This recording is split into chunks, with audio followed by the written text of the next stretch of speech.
Hello students. Welcome back to Study Plus to our science class YouTube channel. So I am Abhimanyu और आज के इस lecture में हम स्टार्ट करने वाले हैं साइंस क्लास 10 साइंस का बहुत ही मोस्ट इम्पॉर्टेंट चैप्टर केमिस्ट्री का है मेटल्स एंड नॉन मेटल्स। बहुत ही इम्पॉर्टेंट चैप्टर है और इस चैप्टर से ज़्यादातर क्वेश्चन बोर्ड एग्ज़ाम में पूछे जाते हैं, सीबीएसई बोर्ड एग्ज़ाम या यूपी बोर्ड एग्ज़ाम कह लो आप। तो metals and non metal one shot lecture बनाया गया यहाँ पे और इजी नोट से बहुत ही सिंपल लैंग्वेज में लिखे गए हुए हैं और ओनली मोस्ट इंपॉर्टेंट टॉपिक्स को यहाँ पे कवर किया जाएगा। तो आज के इस लेक्चर में हम मेटल्स एंड नॉन मेटल्स पढ़ने वाले हैं और इस लेक्चर में हम पूरे चैप्टर को कवर करेंगे इन वन शॉट। चैप्टर्स में metals and non metals generally include है, तो हम इस चैप्टर में जानेंगे कि मेटल्स क्या होता है, नॉन मेटल्स क्या होते हैं और इनकी केमिकल प्रॉपर्टीज़ क्या होती है मेटल्स एंड नॉन मेटल्स की, फिजिकल प्रॉपर्टीज़ क्या होती है मेटल एंड नॉन मेटल्स की, और एक्टिविटी सीरीज़ भी जानेंगे कि जनरली होती क्या है। बिल्कुल इजी टॉपिक्स है और इसको हम जनरली स्टार्ट करते हैं एग्ज़ाम ओरिएंटेशन तरीके से। बहुत ही इम्पोर्टेंट चैप्टर भी है, तो लेक्चर को स्टार्ट करते हैं। Metal and non metals. सबसे पहले तो इसका इंट्रोडक्शन जान लेंगे, हालांकि यहाँ पे इंट्रोडक्शन पेज यहाँ पे ऐड नहीं किया गया है, डायरेक्ट फिजिकल प्रॉपर्टीज से चैप्टर स्टार्ट कर दिया गया है। तो इंट्रोडक्शन को एज ए स्पीकिंग में कर दे रहा हूँ। यहाँ पे इंट्रोडक्शन में क्या क्या आ जाएगा। तो इंट्रोडक्शन की हम बात करें तो जनरली इसमें हम metals and non metals cover करेंगे टॉपिक्स। फिर उसके अंदर हम physical properties of metals and non metals cover करेंगे। देन केमिकल प्रॉपर्टीज़ क्या है मेटल्स एंड नॉन मेटल्स की। उसके बाद आपका फ्लेम टेस्ट भी आ जाएगा। फ्लेम टेस्ट भी बहुत इंपॉर्टेंट है, एमसीक्यूज़ में ऑप्शन देके कभी कभी क्वेश्चन में लॉन्ग में भी पूछ लेते हैं, फ्लेम टेस्ट एक्सप्लेन करिए। नेक्स्ट टॉपिक आपका एम्फोटेरिक ऑक्साइड्स होगा और इसके बाद आपका है topic properties of ionic compound या इलेक्ट्रोवायलेंट या covalent compounds, right. Then next topic है एक्सट्रैक्शन ऑफ मेटल्स। अब एक्सट्रैक्शन ऑफ मेटल्स के अंदर के जो टॉपिक्स हैं उसमें हम मिडिल एक्टिविटी सीरीज़ पढ़ेंगे, लो एक्टिविटी सीरीज़ पढ़ेंगे और टॉप एक्टिविटी सीरीज़ को कवर करेंगे। देन लास्ट टॉपिक जो आपका है कोरेजन एंड एलॉय, और साथ साथ में जो स्मॉल हेडिंग्स इसमें इंक्लूड होंगी टॉपिक्स के साथ उसको भी साथ में कवर करेंगे, क्योंकि लॉन्ग टॉपिक्स के अंदर भी स्मॉल हेडिंग्स हमें मिल जाती हैं जनरली, जो कि इम्पोर्टेंट भी होती हैं एग्ज़ाम ओरिएंटेशन की वजह से, तो उसको भी हम साथ में कवर करेंगे, राइट। तो सबसे पहले हम फिजिकल प्रॉपर्टीज़ जानेंगे मेटल्स एंड नॉन मेटल्स की, जो इसकी प्रॉपर्टीज़ होती हैं या नेचर्स होता है मेटल्स एंड नॉन मेटल्स का, वो कैसा होता है, तो उसको हम जानेंगे। सबसे पहले हम मेटल्स की बात कर लें तो मेटल्स की प्रॉपर्टीज़ फर्स्ट पॉइंट यहाँ पे इंक्लूड किया है लिस्टरस। लिस्टरस की बात करें तो ऐसे एलिमेंट्स जो शाइनिंग करते हो, जिनकी सरफेस क्या करती हो, शाइनिंग करती हो, मीन्स कह सकते हो चमकते हो, ज़्यादातर शाइन करते हो, उसको हम लिस्टरस बोलते हैं। Lustrous having shining surface in pure state metallic lustre, उनको मेटेलिक लिस्टर भी बोलते हैं, राइट। तो आप बोल सकते हो ऐसे एलिमेंट्स जो ज़्यादातर शाइनिंग करते हो उसको हम क्या बोलेंगे, मेटल्स बोलेंगे। ये मेटल्स की एक फिजिकल प्रॉपर्टीज़ है। और इसकी हम बात करें एग्जांपल्स की, अगर हम बात करें तो लाइक गोल्ड, सिल्वर, जिनकी सरफेस क्या करती है, ज़्यादातर क्या करती है, शाइन करती है, चमकती है, तो वो इसमें इंक्लूड हो जाएंगे लेक्चर में, राइट। फिर अगर हम नॉन मेटल की बात करें, नॉन मेटल्स में क्या क्या इंक्लूड है। नॉन मेटल्स में क्या होता है कि वो साइन नहीं करते हैं, तो नॉन लिस्टीरियस बोल सकते हो उनको। फिर मेटल की बात करें जनरली हार्ड होते हैं, बहुत ही हार्ड होते हैं, not a soft. Non metal जो होते हैं वो जनरली सॉफ्ट होते हैं। में एबिलिटी की हम बात करें तो properties of substance that it can be beaten into thin sheets, gold and silver most malleables. Non malleable, non metals में क्या होगा, नॉन मेलेबल होगा। में एबिलिटी की हम बात करें तो इसमें क्या होता है, जो मेटल्स होते हैं उसको हम क्या करते हैं, बीटेन करते हैं। बीटेन मीन्स कह सकते हो उनको कूट कर पीटना और उनको थिन शीट में क्या कर देना, कन्वर्ट कर देना। आपने देखी होगी, आप लोगों ने जल्दी देखा होगा अपनी छतों पर एल्युमिनियम की चादर होती है, बहुत पतली पतली सी, जो एकदम छोटे से रूम के लिए लोग सेट कर देते हैं। तो एल्युमिनियम की चादर्स होती हैं, तो उसी को हम बोलते हैं बीटेन मेटल्स, जो होते हैं ऐसे सबस्टांस जिनको हम बीटेन करके क्या करें, थिन शीट्स में कन्वर्ट कर दें। आपने सोना भी सुना होगा, गोल्ड या सिल्वर, उसको भी क्या करते हैं, हीट करके उसको भी क्या कर देते हैं, बीटेन करके स्मॉल स्मॉल थिन शीट्स में भी कन्वर्ट कर सकते हैं। ठीक, जो नॉन मेटल्स होते हैं वो क्या होते हैं, नॉन मेलेबल्स होते हैं, उनको हम इस फॉर्म में कन्वर्ट नहीं कर सकते। अब हम डक्टिलिटी की बात करें, नेक्स्ट टॉपिक डक्टिलिटी। तो ductility ability of metals to be drawn into thin wires, right. Ductility means आप कह सकते हो पतली, बहुत ही पतली वायर, आपके घरों में जो ज़्यादातर पड़ती है उसमें बहुत ही पतली वायर्स होती हैं। तो डक्टिलिटी मीन्स बोल सकते हो बहुत ही पतली वायर्स, जिसको ज़्यादातर घरों में भी यूज़ होता है।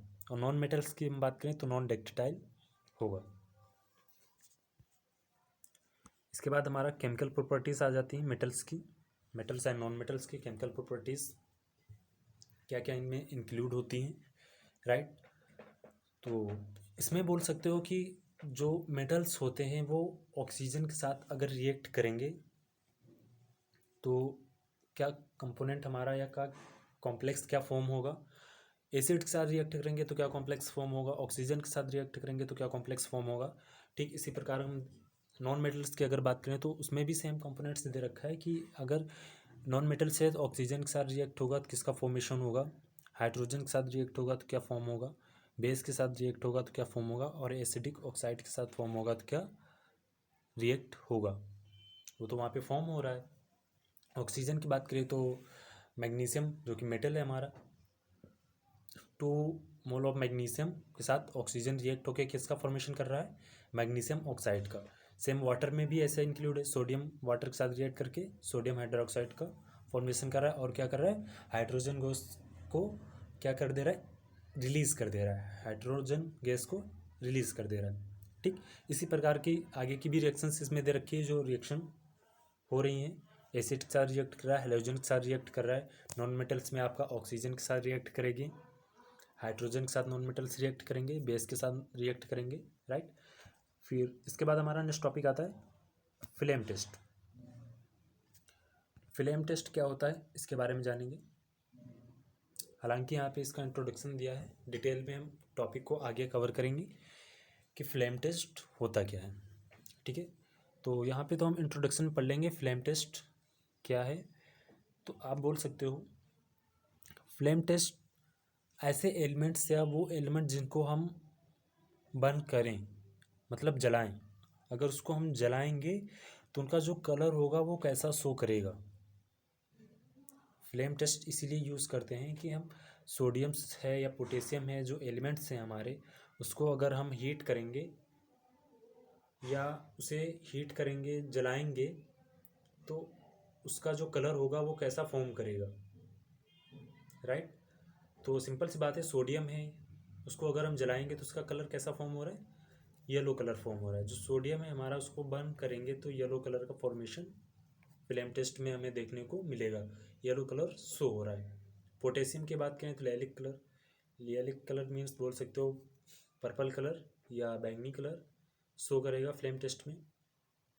कॉपर की बात करें, उसको बर्न करेंगे तो वो ग्रीन कलर शो करेगा। नेक्स्ट आपका कैल्शियम है, calcium orange red colour show करेगा बर्न करने पर फ्लेम टेस्ट की।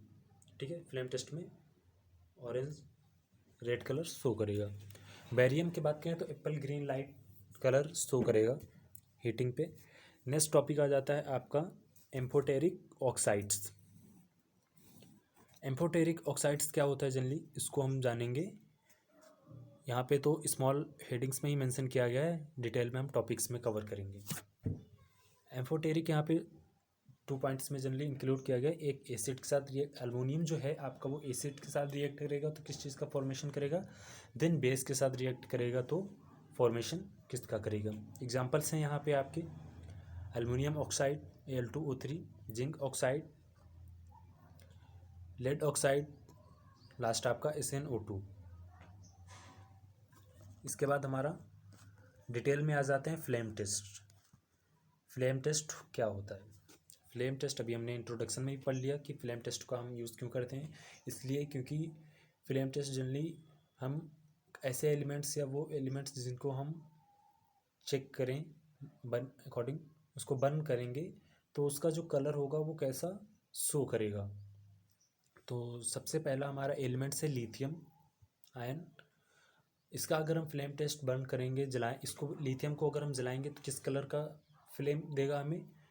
क्रिम्सन, क्रिम्सन कलर का फ्लेम देगा। इट मीन्स बोल सकते हो डार्क रेड कलर शो करेगा।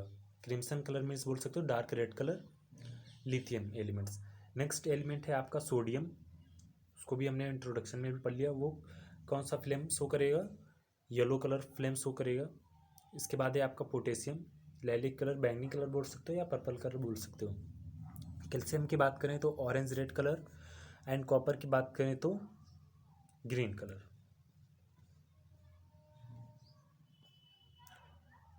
यहाँ पे एग्जांपल्स में भी दे रखा है yellow sun, green cop, car orange, red light, purple potato, flame colour of 4 salts CaCl2 and NaCl।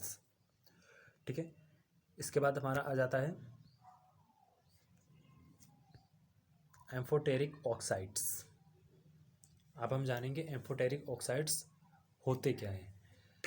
Metal oxide are generally basic in natures, turns moist red litmus to blue. आप बोल सकते हो ऐसे मेटल्स ऑक्साइड्स जिनका nature generally कैसा हो? Basic nature हो। जिनका नेचर जनरली कैसा हो? Basic in natures. ठीक है। ऐसे सबस्टांस या ऐसे मेटल ऑक्साइड्स जिनका नेचर कैसा हो? बेसिक इन नेचर हो। और ये क्या करते हैं? रेड लिटमस को किस में कन्वर्ट कर देते हैं? ब्लू लिटमस में। Turn moist red litmus to blue litmus. Examples की बात करें तो magnesium oxide, copper oxide, sodium oxide, potassium oxide. But some metals oxides show both acidic and basic nature like those aluminium and zinc. But कुछ ऐसे metals भी होते हैं जो दोनों नेचर शो करते हैं। कौन कौन सा? एसिड और बेस, मीन्स एसिडिक और बेसिक दोनों नेचर शो करते हैं। कुछ ऐसे मेटल ऑक्साइड्स होते हैं जो दोनों ही नेचर्स क्या करते हैं? शो करते हैं। अगर हम एग्जांपल्स की बात करें बेस और एसिड, बेस और एसिड हमने इससे पहले के चैप्टर में पढ़ा होगा जनरली। तो उसमें क्या हो रहा था? एसिड और बेस को जब हम मिला रहे थे किसका फॉर्मेशन हो रहा था? सॉल्ट का। और क्या बनना था? साथ में वाटर बनना था। तो यहाँ पे भी हमने क्या ले लिया? बेस ले लिया है aluminium oxide Al2O3 plus hydrochloric acids. कितने मोल्स हैं? 6। किसका फॉर्मेशन हो रहा है? साल्ट का फॉर्मेशन हो रहा है 2AlCl3 plus 3 molecules of water, या बोल सकते हो 3H2O।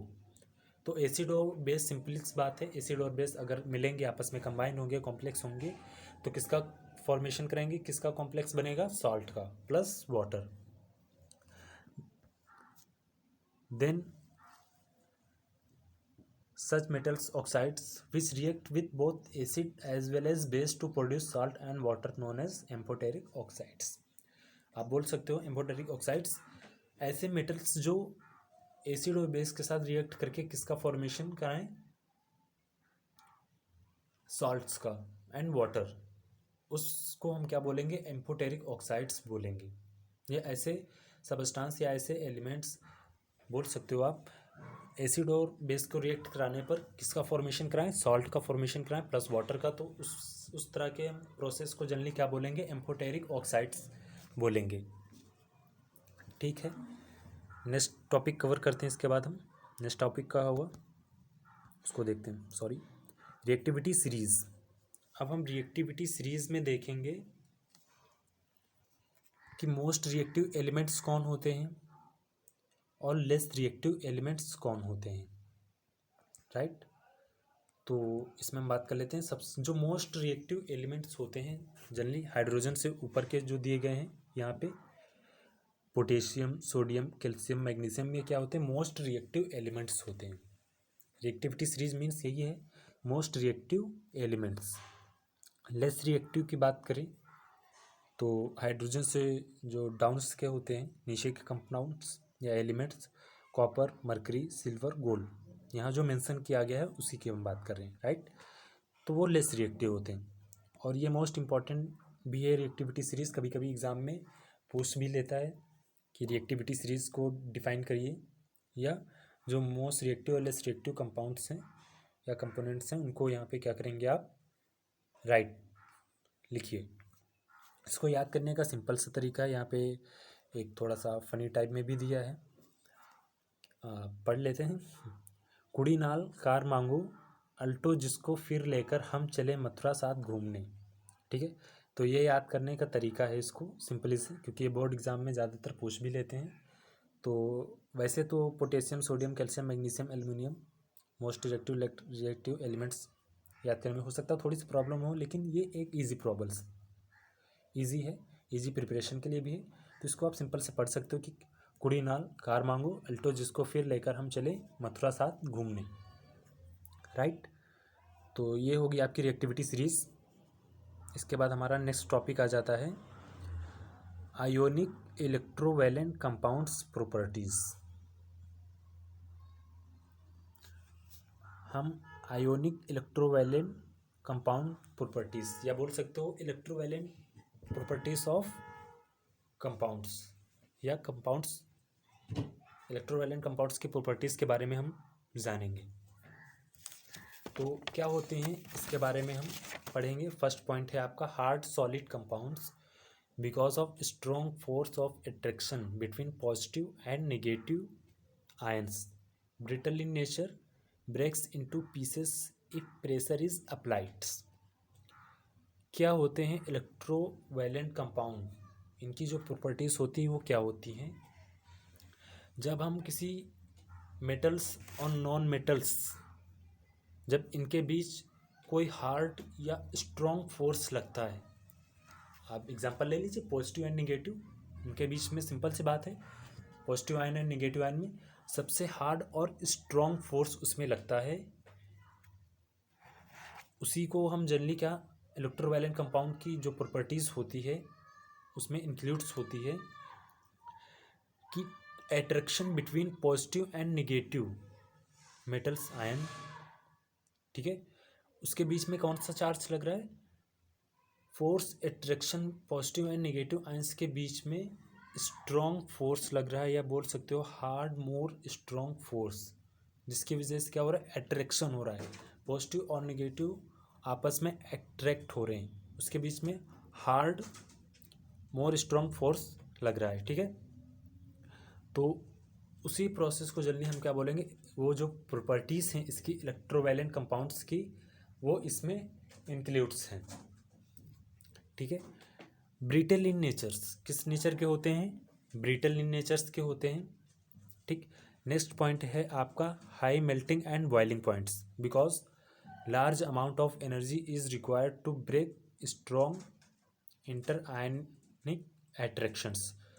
इट मीन्स बोल सकते हो कि जब हाई आयन इंट्रैक्शन होता है तो उसमें क्या होता है, जो high melting points and boiling points होता है वो कब होता है, जब ज़्यादा एनर्जी की रिक्वायर्ड हो, किसके बीच, स्ट्रॉन्ग इंट्रैक्शन हो रहा हो, आयंस के बीच में स्ट्रॉन्ग हार्ड इंट्रैक्शन हो रहा हो, उनके बीच में हमें high melting and boiling points की जो अमाउंट ऑफ एनर्जी होती है उसकी क्या होती है, रिक्वायर्ड होती है।